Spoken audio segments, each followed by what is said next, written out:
que tu acredita que foi o principal fator para vocês como escritório, como, né, empresário, que fez você se diferenciar, além de tudo isso, né? Mas quais foram as viradas de chave que tu teve que fizeram vocês conseguir fazer esse crescimento? Bom, vamos lá. O escritório tem 8 anos, né? E eu sempre fui uma pessoa muito conectada ao mercado. Então eu sempre mapeei quem eram os principais concorrentes, locais, regionais, nacionais. Mapeei pessoas que eu podia me inspirar, escritórios, e eu analiso muito o mercado americano. Porque o mercado americano, em termos de advocacia, ele está muito à nossa frente. Claro que ele não tem a mesma regulamentação que tem aqui. Tu bem mencionaste a questão da OAB. Eu acho que ela é bem importante. Ela não chega a limitar o negócio, né? Mas ela traz restrições. Um advogado não pode fazer propaganda e algumas outras coisas, né? Então, o que aconteceu? Se eu não me engano, a primeira vez que nos conhecemos foi em 2020. 2020, né? sim. Era o início da pandemia ou algo assim, né? E eu sempre acreditei muito em aprender outras matérias, muito além do direito. Eu sempre estudei direito, estudo até hoje, uma coisa que eu estudo diariamente, né? Até porque minha formação é na área tributária, a gente está passando pela reforma tributária e tudo mais. Mas eu entendi muito cedo, eu estava na faculdade, eu li um artigo sobre um grande advogado, um criminalista gaúcho, que era o Delia Pires. Ele era um grande advogado, ele ganhou muitos júris, mas quando eu fui estudar sobre os casos que ele ganhou, ele usava métodos muito pouco usuais, eu diria. Era uma pessoa que ele saía muito da área do direito e ele pegava muito a questão humana, porque ele entendia que os jurados eram pessoas, seres humanos normais, e ele começou a trabalhar muito isso. Até eu lembro que na entrevista que eu li sobre ele, eu li isso acho que foi no segundo semestre da faculdade, ele recomendou um livro que é chamado Os Quatro Gigantes da Alma. Eu comprei esse livro, eu li, basicamente ele fala sobre os sentimentos básicos do ser humano e eu comecei a estudar. Então, em 2020, quando nos conhecemos, eu lembro que nós fomos tratar sobre processo de venda, processo de gestão e várias coisas. E eu lembro que em determinada noite específica do curso, tu havia mencionado sobre a questão da psique humana, processo de formação de decisão e assim por diante. E a partir daí, eu sentei no final de semana, eu mapeei todos os clientes que nós tínhamos atendido até a época e eu fui marcando quais eram os clientes que tinham um perfil que eu considerava ideal. Por que ideal? Porque clientes que eu gostava de atender, segmentos que nós conseguimos oferecer muita coisa, fazer uma grande diferença, entregar valor de verdade e que remuneravam bem. A partir dali, eu consegui entender o seguinte. Bom, o tipo de cliente ideal para a Atom Advogados eram empresas de médio porte, 20 milhões a 300 milhões de ano de faturamento. Em regra, empresas de dono, nesse porte dificilmente se tem CEO, direção, conselho, tudo bem formado, né? Especialmente quando a empresa começa com alguém que começou do zero, de baixo, né? E eu entendi que tinha alguns segmentos que nos interessavam mais. Então eu mapeei todos os possíveis novos clientes nesse segmento e eu fiz um estudo de como é que nós deveríamos nos apresentar e nos portar para isso. E eu também olhei como é que nós vínhamos atuando, o que a gente fazia que funcionava muito bem para os clientes. E eu, pessoalmente, eu liguei para todos os clientes e eu pedi, olha, o que tu gosta no nosso escritório, o que tu não gosta, que sugestões estudar. Eu fiz um NPS à mão, tá? E ali eu te diria que eu colhi as melhores informações. Então, veio um insight, eu fiz um trabalho de campo, tá? E não foi nada assim, como é que eu posso dizer, eu não precisei de nenhum sistema, nenhuma grande planilha complexa. Eu literalmente fui coletando dados, depois sim eu joguei para o Excel para padronizar isso e entender. E a partir daí eu entendi que sim, empresas, especialmente na faixa de 50, 100 milhões de faturamento ano, eram as que mais vinham valor no nosso negócio. Importação, distribuição ou importação com indústria eram os que a gente mais conseguia fazer diferença, porque nós conseguíamos trazer benefícios fiscais, governança para dentro da empresa, estruturação do patrimônio pessoal do empresário, proteção, organização da vida dele como um todo e da empresa, e depois a gente conseguia vender as empresas. Coisa que muitas pessoas nem imaginavam fazer, nós conseguimos auxiliar nesse processo. Então, a partir daí, aí em 2021, eu decidi contratar um marketing interno para o escritório. Eu contratei uma pessoa com 0 experiência. Eu tinha, na época, foi muito interessante, porque para a vaga apareceram 2 pessoas. Uma menina que está até hoje conosco, que ela tinha 19 anos, era secretária, estava estudando relações públicas, 0 experiência. E também teve um outro profissional muito bom, de 40 anos, fazendo doutorado, acho que era em marketing, vinha de um jornal bem conhecido aqui na região e tudo mais, e disse, bom, então 2 pessoas. Ambos com o mesmo orçamento para contratação, e no final acabei optando uma pessoa com 0 experiência, porque eu queria uma página em branco para poder moldar e dizer, olha, eu quero fazer um projeto diferente. Eu não queria uma pessoa com vícios e tudo mais. E a partir daí, eu comecei a estudar uma coisa chamada marketing de luxo, sobre posicionamentos, 10 códigos do luxo, como é que fazia isso dentro de serviços e tudo mais. Não foi uma tarefa muito fácil, envolveu renomear o escritório, envolveu reposicionar a marca, envolveu a gente mudar hábitos, envolveu a gente perder clientes, porque nem todos os clientes aceitaram esse novo posicionamento, porque foi um posicionamento amplo. Começamos com o logo, só que o logo, embora da porta para fora tenha sido a primeira coisa que mudou, dentro do escritório tinha mudado tudo antes. E aí que nós percebemos quem nós deveríamos atender e assim por diante. Então, a partir daí, a gente triplicou honorários, o valor dos honorários, né? Nosso faturamento começou a subir, nós começamos a direcionar todos os esforços para esses clientes, esse tipo de cliente, e aí nós viramos a chave. Claro que, com o crescimento, nós tivemos que profissionalizar outras áreas. Hoje nós temos uma profissional de desenvolvimento de profissionais dentro do escritório, nós temos toda a parte de governança, nós temos um escritório que ele é todo estruturado como se fosse uma empresa, né, com todos os setores administrativos, mas a grande mudança partiu do quê? Entender o que eu vendo, o que eu realmente vendo com valor, para quem eu vendo, como eu vendo. E isso partiu de um curso que eu fiz contigo, uma mentoria lá atrás, de também me conectar com profissionais certos. Eu sempre estive conversando com profissionais de mercado, entendendo o que eles estavam fazendo, o que dava certo e o que dava errado, e entendi o que nós queríamos fazer. Por exemplo, nós não temos como propósito e visão dentro da Atom ser um escritório gigantesco. Nós somos um escritório relativamente pequeno, hoje somos em 31 pessoas. Temos uma matriz aqui em Caxias, uma filial em Itajaí e uma advogada nos Estados Unidos para as questões internacionais. E nós entendemos que o nosso perfil de cliente é o cara que busca um escritório boutique, né? Talvez até fazendo um trocadilho, né? Eu brinco com alguns clientes.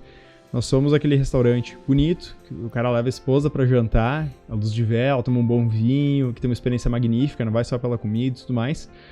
E então a gente fica fora desses escritórios, diríamos, massificados, né? Que eu acabo brincando que são redes de fast food, né? Então foi isso. Surgiu daí, foi um insight. Depois, óbvio que teve bastante trabalho para botar isso para funcionar. A grande questão é que deu muito certo. Hoje algumas pessoas me questionam como é que foi esse processo e tudo mais. Eu falo abertamente porque realmente, analisando isoladamente todos os pontos, não tem segredo nenhum. Teve muito trabalho envolvido e teve uma visão, esse insight que eu tive lá atrás, de só realmente focar nesses clientes que para nós eram mais interessantes e que podíamos ajudar com maior técnica, maior valor e assim por diante. Visão.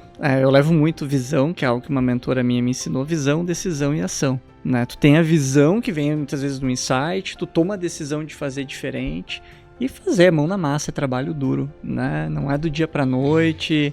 Muito trabalho. É muito trabalho e desde lá eu me lembro quanto que tu trabalhava, quanto que tu ainda trabalha, né? A gente conversa aí cada vez mais agora, recentemente, principalmente. Mas é incrível, assim, de ver essas percepções que muitas vezes o empresário também não se dá conta, porque não serve só para advocacia isso tudo, esses aprendizados de definir o público. Pô, tu definiu um público, definiu o teu ICP, isso aconteceu com nós também recentemente, né? A gente deixou mais claro o público pra gente, afunilou, subiu o ticket, se posicionou, e aí o resultado vem e acontece de forma exponencial. E vem muito rápido, né? Depois que tu acerta a mão... É um negócio, vira uma chave, né? Vira uma chave. Fazendo um breakzinho aqui, fazer um agradecimento para os nossos patrocinadores, lá para Tudo em Grãos, do Alex, também para a DS Prime, que trabalha com alavancagem patrimonial, o Alivance Mentoring Club, que é meu clube de mentoria, onde a gente trabalha com educação executiva. Então, um agradecimento especial aí a todos que estão participando, os nossos sócios lá do Alivance também, e a vocês que estão aqui ouvindo mais um podcast. Aproveita, já te inscreve aqui no canal, comenta aqui qual foi teu maior aprendizado. Se quiser botar alguma pergunta, o Marcelo vai olhar de vez em quando ali na medida do tempo, né, Marcelo? Se tiver alguma pergunta, mas pode também responder. Já seguir o Marcelo também nas redes sociais. E qual é o Instagram lá, Marcelo, teu? É @andreola.marcelo. É isso aí. E o da Atom? É @AtomAdvogados. Boa, perfeito. A gente vai botar também na descrição do vídeo para vocês aí poderem seguir essas duas páginas. Marcelo, vamos lá. Cara, a gente falou dos contadores, a gente falou da importância de ter um contador especialista.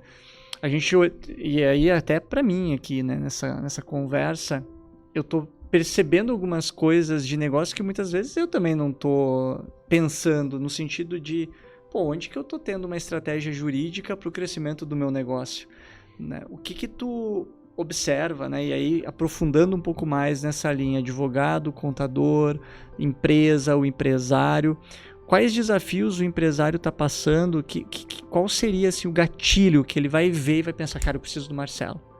Se tivesse que dizer, cara, se acontecer isso, tu precisa de um advogado. Se acontecer isso, tu precisa de um advogado. Ou, se está acontecendo isso no teu negócio, esse é o momento. De forma prática. Todo empresário que almeja ter mais lucro, tá? Última linha, lucro líquido, precisa de um advogado ou empresarial. Todo advogado. E a maioria não tem, né? Não tem. Não Literalmente, tem. é o que tu mencionaste. É a questão de ter o problema para depois acionar advogado. Algo muito simples, tá? Nós não atuamos na área trabalhista, mas a gente vê isso de uma maneira muito presente nos nossos clientes, especialmente os novos, né? Na área trabalhista, assim como contratar corretamente, seja PJ, seja CLT, tem como fazer pagamentos, por exemplo, para vendedores, através de bonificações. Legalmente tem como fazer tudo isso, tem como estruturar isso, tá?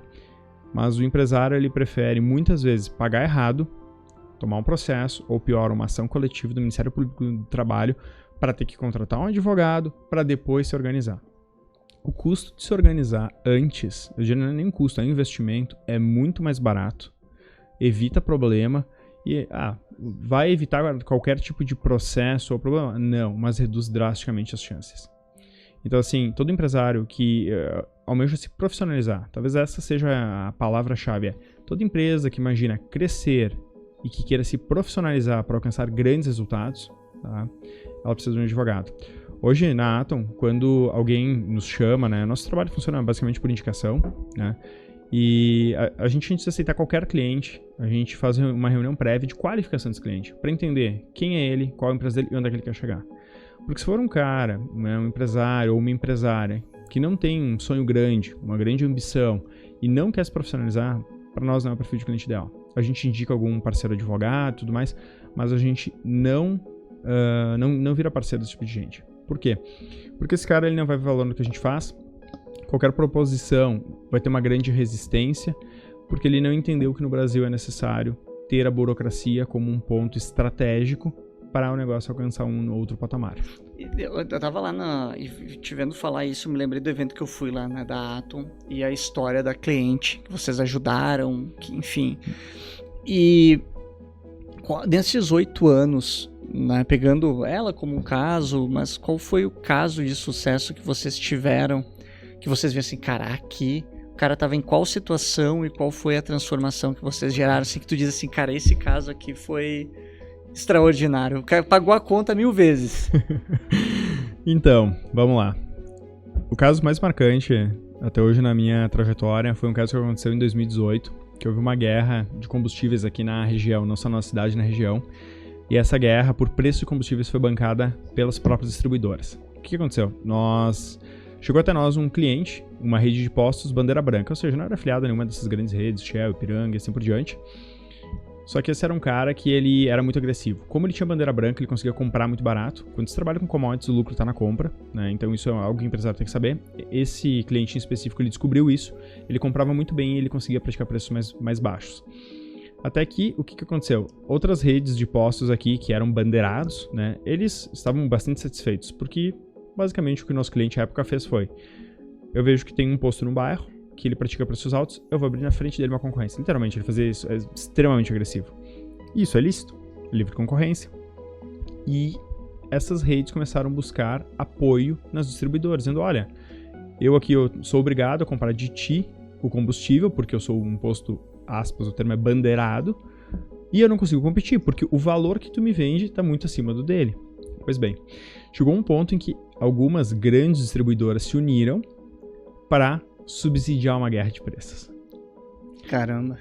E assim, distribuidoras de combustíveis são algumas das maiores empresas do país, né? Temos a Petrobras aí como a maior empresa do país hoje, né? Na verdade tem o Mercado Livre que a iniciativa privada é maior, mas enfim, é uma sociedade de economia mista gigantesca, faturamento multibilionário e assim por diante. Bom, e aí essa rede de postos, enfim, na época já era grande, eles tinham um jurídico interno, o jurídico interno tentou resolver, não conseguiu, buscaram um escritório de advocacia, não conseguiu resolver, e aí bateram na nossa porta e disseram: olha, a gente tem essa situação e tal e tal e tal, a gente precisa de ajuda emergencialmente, porque senão nós vamos quebrar, porque tudo bem, nós temos um certo porte, mas a gente não aguenta uma disputa dessa por 2-3 meses, né? Nós já estamos operando no prejuízo e isso não vai perdurar. E aí que vem uma grande lição. A gente conseguiu reverter a situação. Só que não foi com processo judicial nem nada. O que nós fizemos? Nós basicamente entendemos qual era o movimento que essas grandes companhias estavam fazendo. Nós acionamos todas as autoridades públicas, a começar pelo PROCON. E eu lembro na época de levar uma denúncia para o PROCON dizendo, olha, o que está sendo praticado aqui se chama preço predatório. É uma baixa repentina dos preços para depois se criar ali na frente talvez um oligopólio, tirar um player importante aqui da livre concorrência, que era sair de postos, e vai subir os preços depois. Eu lembro do diretor do PROCON olhar para mim e dizer assim, mas onde é que tem um prejuízo aqui? A gasolina é mais barata. Aí eu tive que, literalmente, mostrar a petição que nós tínhamos, todo longo prazo, o que isso ia acontecer. E nós pegamos também um laudo de um economista, só que teve que fazer esse laudo muito rápido, conseguir dados e mostrar, porque já tinha acontecido isso em outras regiões do Brasil, inclusive. Pois bem, falei com o diretor do PROCON, isso tudo foi no final do dia pra noite, eu tive que ir em regime de urgência, plantão, a nossa equipe toda se mobilizou, e eu falei, depois no dia seguinte, com um procurador do Ministério Público Federal, e também expliquei a mesma coisa. Eu falei com ele, junto na reunião tinha um assessor dele. E quando nós explicamos, ali já tinha um outro nível de entendimento, ele entendeu na hora o que era. E isso foi instaurado um inquérito e se chamou os diretores de todas essas distribuidoras para depor. Imagina que todos os escritórios que defendiam essas distribuidoras eram escritórios gigantescos, né? Teoricamente tinha uma queda de braço ali muito desproporcional. O que aconteceu no final foi que em 3 dias a gente conseguiu restabelecer o preço do combustível. O diretor de uma das companhias, que é uma das maiores do país, foi demitido e até hoje está rolando aí um inquérito criminal para apurar a responsabilização.